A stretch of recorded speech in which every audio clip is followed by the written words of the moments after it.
Hey, I think Dave he's right. You know, I'm Spaniard, so I would try and get you guys talking. We in Spain are very loud, so please, I wanna. Good morning, everyone. Good morning. Kind of weak, okay? Good morning, guys. Good morning. Not getting any better. Third time is a charm. Good morning, guys. Good morning. There you go. Okay, thank you very much. So it's my pleasure being here, to be honest. It's a pleasure having you, Bogomil. Bogie for the friends? Bogie, yes. He's one of a kind, I would say. First of all, how Could is be a good thing or a bad thing, one of a kind. We'll see, we'll see. My first question is, how is your Justin Bieber? As a Bulgarian, how do you feel about Justin Bieber? You know what? I hardly know even who he is. He has hair, though. I'm an abyss of ignorance when it comes to American pop culture. Okay, so... but I was trying to picture myself on a bunch of these visualizations, you know, on the San Francisco graph or the Angelides graph, and I think on San Francisco I'm somewhere between like the geeks and the foodies. Oh, so it's your fault that people cannot get rents? Partially. I'm squarely... Okay, Dave, you need to whack him afterwards. So, no, but I think your story is a very interesting, very powerful story. So I would like you to share a little bit of your trip, you know, where did you study, what was your evolution a little bit, like briefly, what was your evolution, what were you doing in the US, and how did you end up there? Yeah, so I've spent more than half of my life in the US at this point. Ended up leaving Bulgaria in 1991, immediately after I finished high school. Went to get an education in the US, did my undergrad at Cornell, ended up studying math, of all things. After that, got a job in management consulting, lived in Germany for a few years, and then since 1998, I've been in Silicon Valley, did an MBA at Stanford for a couple of years, and have been working in technology companies ever since I finished Stanford. During the first dot-com boom, I worked at a startup, which of course came to nothing, as startups did in 2001. Then worked at Siebel Systems, which is the leader in CRM, and then spent good 8 years at VMware, which I'm sure a lot of you know from the huge VMware R&D office here in Sofia. Left VMware a couple of years ago and threw myself in startup land again, which must be one of the sure signs that we're living in a new technology bubble, if I'm doing it again. So do we want to get into the bubble thing?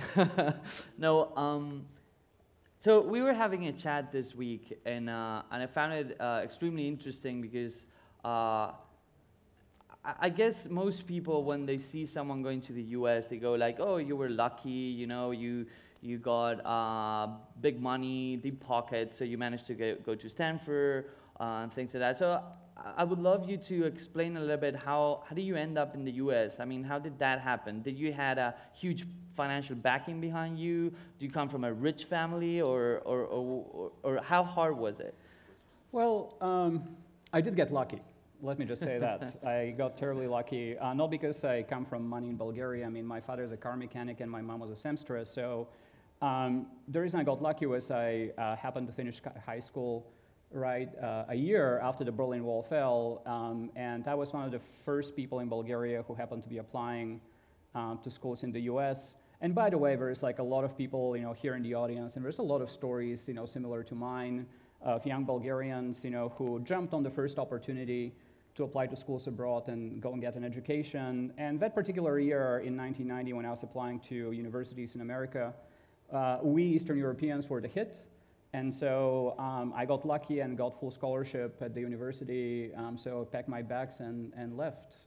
So luck was a big part of it, for sure. Yeah, I mean, I guess we had the discussion about how much is it luck and how much were you already trying to achieve that, you know? Well, sure. I mean, like many things in life, you know, you study hard, you work hard, you do what you need to do, and then, of course, as you know, we say in Bulgarian, let me say it in Bulgarian, rodime majko s късмет и ме хвърли на смет. So a pinch of... Totally agreed. Like a pinch of luck, like never hurts. It's kind of very interesting that actually what helped me apply to the US, to universities in the US back in the days was that I happened to be studying Chinese. I was like this geek in high school, and I had this Chinese friend here in the late 80s who kind of opened my eyes for the first time about the possibility of even getting a scholarship in the US. He told me about kind of all the exams that you need to take. Were you dating her by any chance? It was a guy. I mean, it wasn't a... Okay, that can work too. He basically opened my eyes, like, to this whole thing. And in a kind of ironic way, I found myself studying in the US because I had studied Chinese when I was in high school. Wow. Do you remember any Chinese? I still can maintain a conversation. Wow, impressive. So you have a very interesting background because you actually dabbled in startups first. Yes. And then you got rebuffed by that and said, fuck the startups, we cannot make money there, and you went back to corporate. So I'm wondering, what was your experience, out of university? By the way, it's fascinating talk when you talk with someone that has a math background. The conversation ends up talking about Brownian motion and stuff like that. That's your metaphors, which is fabulous. So what was your experience when you started doing your first encounter with startup world? I mean, honestly, this was my very first foray into technology. I was young and naive, and when I was finishing Stanford, I was really badly positioned to evaluate the startup that I ended up joining. I had never worked in technology before, and it was two guys and an idea. They had just literally gotten funded. I was the sixth employee there, the first non-engineer. I was on the product management and product marketing side, and I had no idea what I was getting myself into. And the company dissolved 18 months later, which honestly was one of the kind of blessings in my career, because at least it was a fast fail. So I didn't end up investing more time in it than 18 months. And I wish I could blame it on the fact that the technology bubble burst in 2001, that the company fell apart. But the truth of the matter is that even if it was best of times, the company would not have survived. Just there were some fundamental flaws with the idea, and then the technology execution wasn't great. And so, it ended up being one of these learning experiences, which basically means that you went for some trouble, you have some scar tissue under your belt, you learn some lessons, and in an interesting way, I'm actually glad that all of it happened to me early on in my career. Very little responsibilities at the time. Still young, kind of out of. You're still young, though. Out of college, of course. And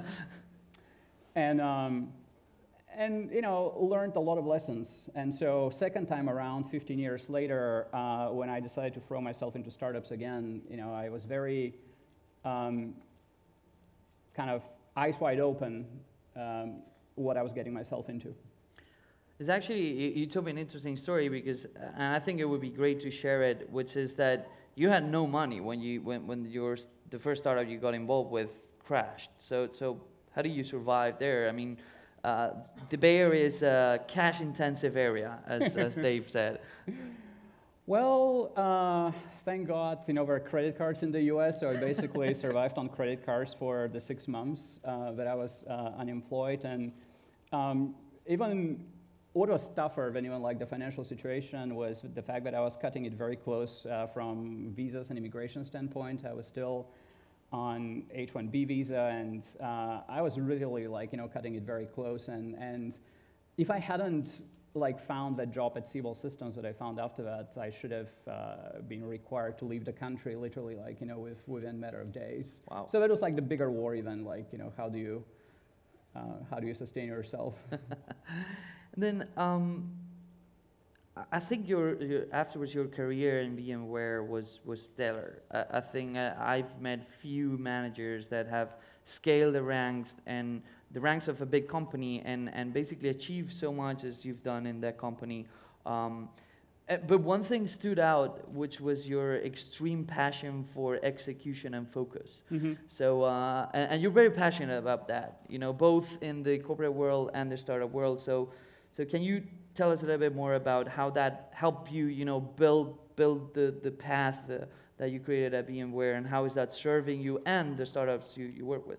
Yeah, and maybe just to give people a bit of background, the 8 years that I spent at VMware, I was leading the product marketing and product management groups for the core data center infrastructure product line. And for, I mean, I don't know how much people know about VMware's business, but VMware invented a new class of software called virtualization that eventually became dominant in the data center. And nowadays, pretty much any company that has servers, there's like 80% probability that they're running VMware software in the data center.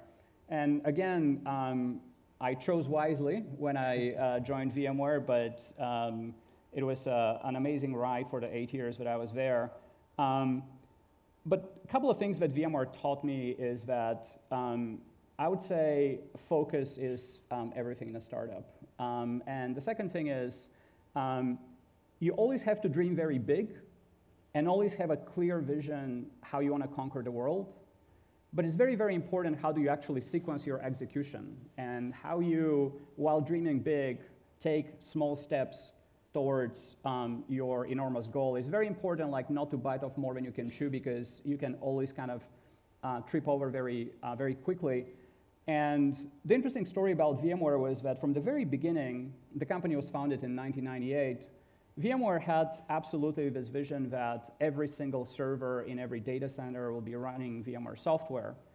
However, the founders took a very kind of roundabout way into conquering the data center, because the technology was so new and unproven. And to many people, it just sounded like magic, you know, too good to be true. And they're very clear that if they tried to fight the battle for the data center immediately, they would have lost.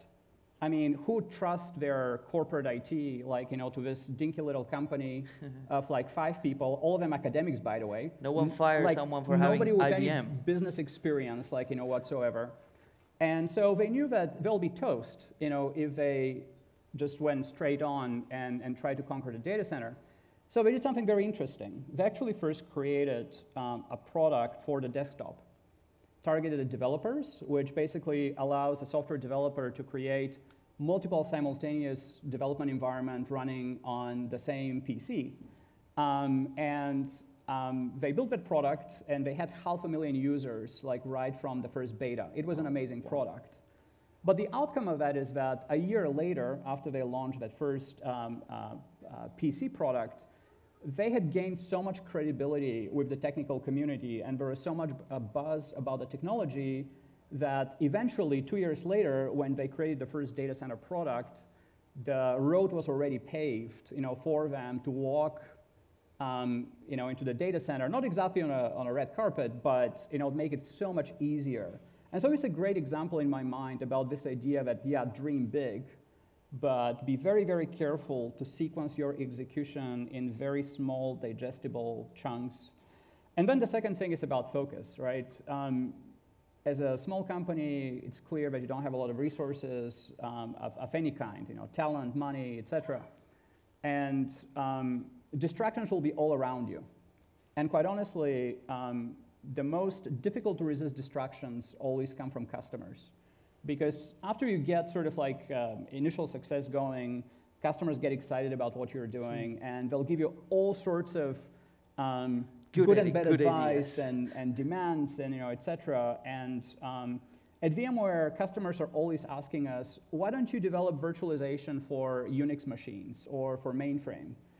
And it would have been very easy for us to go and do that and get distracted and spend like 2 years developing virtualization for other systems. But it's very important to have a clear vision of where the market is going and pursue that vision with kind of single-handed focus, and don't let, you know, things distract you. It's actually, I'm one of those geeks that used VMware at the beginning, and for me it was fascinating, you know, being able to run something different than fucking Windows, and you know, in the same machine. That was incredible. No, but it's true that nowadays there's a lot of noise coming in the startup community about, you know, this technology platform, this API, that or that. So it's really hard to focus on, you know, what you want to do.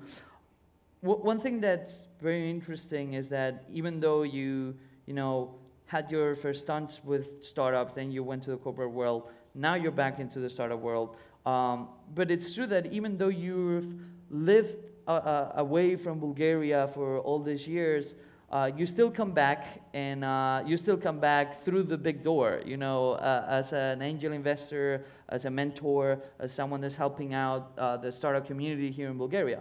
So what's your relationship with that? I mean, how did that happen?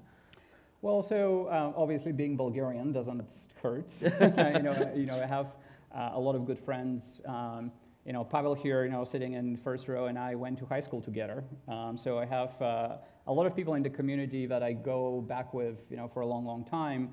And then a second connection came through the fact that VMware established a big research and development office here in Bulgaria back in 2006. VMware acquired a company called Scient, and that was the beginning of VMware's presence. And so that provided me kind of a natural reason, like, to be coming back to Bulgaria while I was at VMware. And also I have been involved with some of the companies from LaunchHub and Nivek and 11, again, through the fact that I met Pavel and Lyuben many, many years ago. I'm tempted to ask you how he was in high school.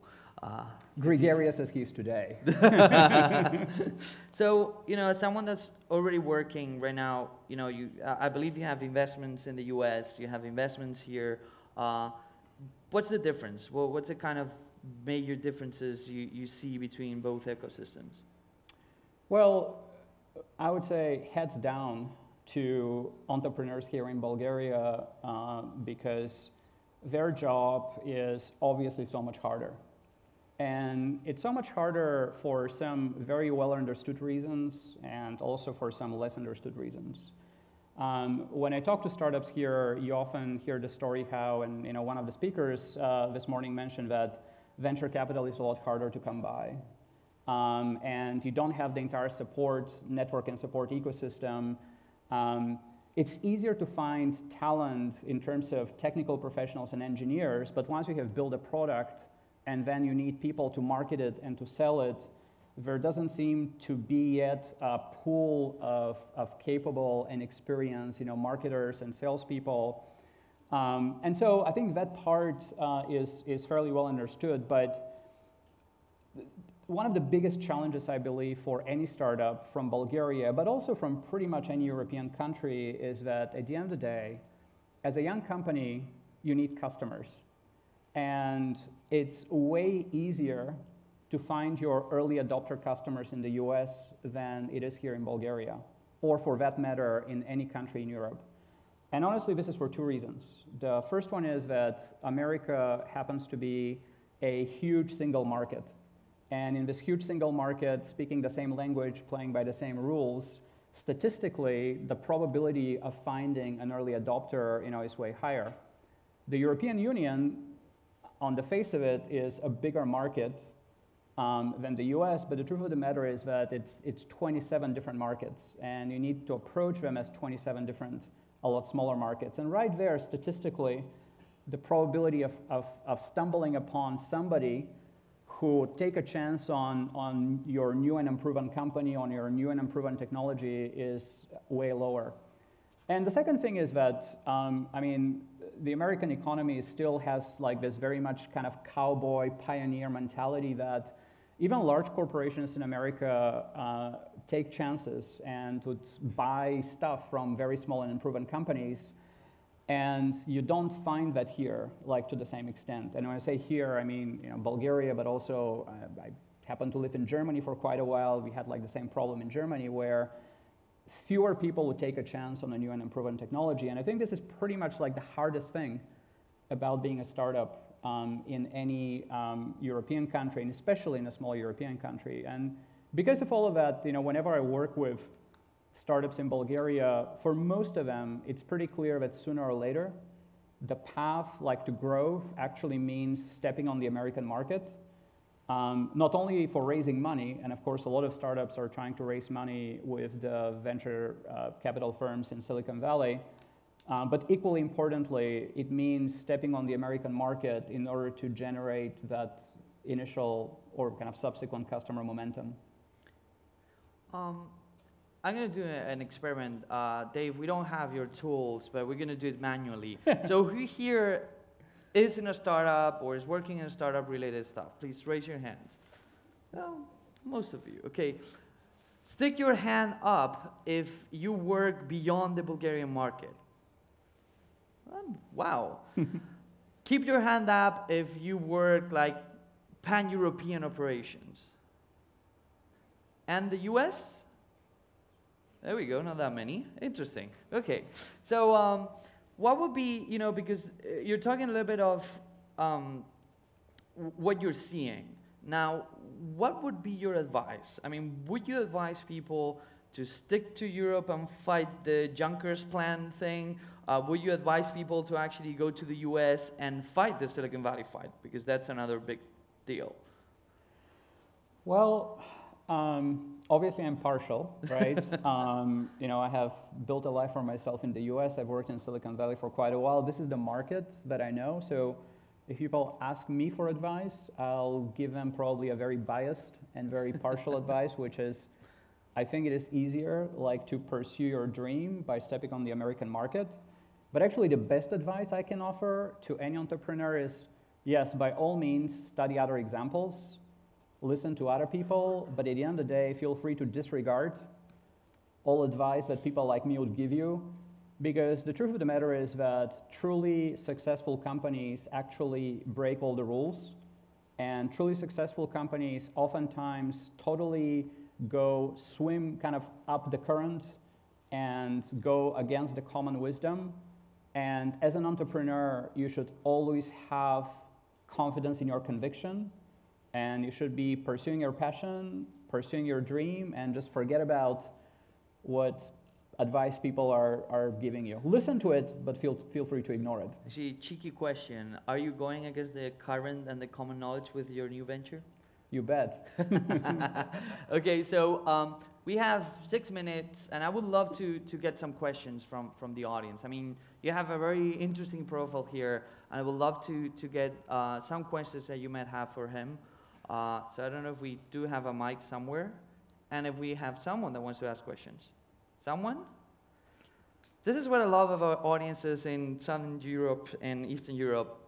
Then he's going to go down, and there's going to be a massive queue of people wanting to talk to him. Okay, so we have one question here. Do we have several questions here? Do we have a mic? I can repeat the question, or... Do we have a microphone somewhere? We have 3 microphones. 3 microphones. Where are the microphones? Okay, go and get Why the microphone. He'll scream and we'll Why don't repeat. you speak up and we'll repeat the question? How do you define to which customers you should focus when you do a startup, not to get distracted? I love the question because I was recently reading. Yeah. Everyone tells you about focus, but no one about what to focus in. Well, unfortunately, there is no recipe of like, you know, what to focus on, right? And so to the question of like what customers to focus on, I think the answer, like over the life stage of any company, which customers or what kind of customer you focus on actually would change and evolve. I would say that for your first initial set of customers, by definition, you're looking for early adopters, right? You know, you're looking for people who have an established track record of having deployed new technologies. So for example, at kind of the current startup where I work, you know, thinking about, okay, we need to go and find out our first beta customers because we haven't even launched the product, you know, very, very early on. And I'm basically trying to find people who have invested in very new and unproven technologies before. Because honestly, if I don't meet that particular psychographic profile, I may be banging my head against the wall for a very, very long time. So I would say finding people who have track record of having done that before is very, very important. But after that, after the initial set of customers, then the next challenge is, as Jeffrey Moore has defined it, crossing the chasm. Because it's not too difficult to find your initial, let's say, 5 or 10 or 20 customers. And they, in most cases, will not be like the next set of customers. In other words, your first 20 customers are very unusual, you know, they're special, you know, they are very enthusiastic about your product. They kind of fall in love with you because they feel almost equally vested in your success in your product as you are. And then the question is, where do you go from there? And honestly, very often this becomes very tricky and requires a lot of intuition, a lot of experience, but you may actually have to stop listening to that initial set of customers in order to capture the imagination of the next set of customers. And if you listen too intently to your initial customers, you may kind of go down routes that are not very productive, to capture the next set of customers. And I lived that in my experience at VMware, where the initial customers were very gung-ho about the product, etc. But then, to capture the next set of customers, we had to do a whole bunch of really unexciting, like very boring things about kind of operability of the product and security and all of that stuff, but this is what it took in order to capture that next set of customers. And I don't have a very direct answer to your question, but it's the kind of thing that you always evaluate. Here is my current customers, what does it take like to get the next 10, like the next 100, whatever it is. Highly recommendable book, Crossing the Chasm, definitely. We had another question over there. I stole the mic. You stole the microphone. Okay, Pavel, and then we go back there. Make it fast.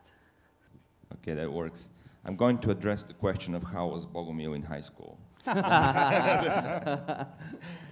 a joke. Can you talk a little bit about the team? Mm-hmm. Because we heard a lot about the technology. Yeah. You said you are seeking the next big technology and you're trying to time it, I guess, in some way. But if we're now in Digitalk 2018 and you turn back, what would be the reason if you were successful in what you started now? Is it the right technology focus? Is it the team? Or is it the marketplace that you chose to address initially? Well, you definitely need a great team.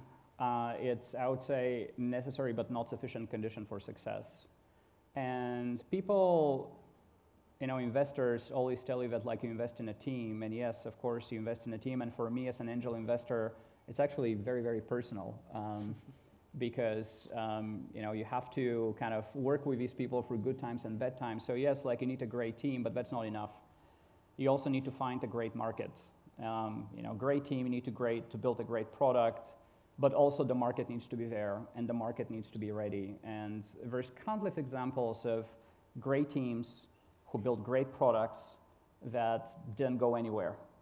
And lo and behold, 5 years later or 10 years later, a lesser team with even kind of lesser product, takes the market by a storm.